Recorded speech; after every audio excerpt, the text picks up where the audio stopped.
caasimadda muqdisho waxa ay samaynaysaa isbeddel xooggan oo dhinaca horumarka, waxaase had iyo jeer ragaadinaya mushkiladaha magaalo ahaaneed ee ka haysta helidda isku socodka ka maran buuq iyo isku furan.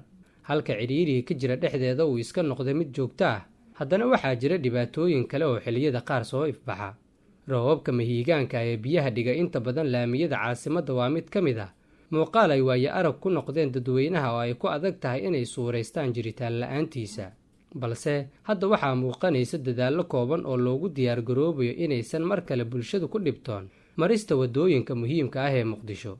jidka dheer ee danwadaagaha siiba inta u dhaxaysa iskool jabuuti iyo isgoyska ceelqalow oo awal ahaa meel ay biyuhu fadhiistaan durba kolka uu roobku do'o, hadda waxaa loo mari karaa si dhib yar. bulshada deegaanka waxa ay qadiyaan ka joogeen maritaanka laamigan mar walbo ay roobabku da'aan, mana ahayn shacabka caadiga oo keliya. iskaashatooyinka gaadiidka siiba bajaajlayaasha ayaa ku soo biiray inay cabashadooda muujiyaan wakhtigaas. saa'idan ugu yeelatan roosooyin aan wadna xatay oo meel fog ka keenna xatay oo intaasoo ninka la sacado jaamaca magaalada ku soo jirna xatay tabarka keenna waa naga degay.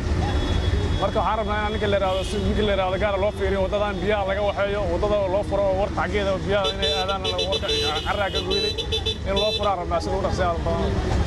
balse baaqoodu waxa uu ugu dambayntii u muuqdaa inuu helay jawaabtii ay u baahnaayeen, waxa ayna si hubaalle u wajihi doonaan curashada gu'ga oo foodda nagu soo haya. joogga laamiga ayaa si kastaba sare loo soo qaaday, taasoo sahlaysa inaysan biyuhu ku hoorin godadka ay fadhiisan jireen marka la gaaro xilli roobaadka, waana bilow u muuqda inuu ugu yaraan wax ka tari doono dhibaatadii ay caanka ku ahayd halkan.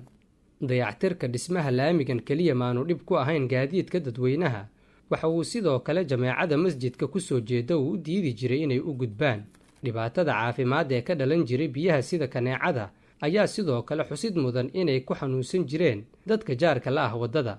ha yeeshee baabuurta ayaa hadda ku raaxaysanaysa maritaanka laamiga oo in badan aan jajab iyo godad lahayn, taasoo muujinaysa sida bulshadu had iyo jeer ugu jeel qabto dayactirkeeda.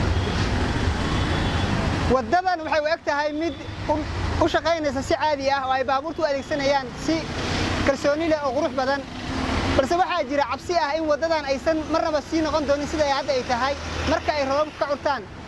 dadka qaar oo aan la hadlay waxay ii sheegeen in keliya aanay ka cabsanaynin in halkan ay biyodegaankii ay shalay ahayd noqoto, balse ay noqoto mid ka sii daran, iyagoo u aanaynaya in jidka dheer ee waddada danwadaagaha oo la dhisay taasoo taagaan kor loo qaaday ay suuro gelin karto in biyaha ka soo daata ay halkan keeni doonaan biyo ka badan kuwii imaan jira markii hore. waana cabsi is soo taraysa oo ay muhiim tahay in ay ku baraarugaan maamulkii dhisay waddadan. haddii sidan oo kale maamulka degmooyinka ay jawaab ugu bixiyaan xal u helidda mushkiladaha bulshada ka haysata isku socodka waddooyinka, waxaa laga guulaysan karaa suuragelinta nidaam taraafika ah oo ay shacabku ku raaxaystaan.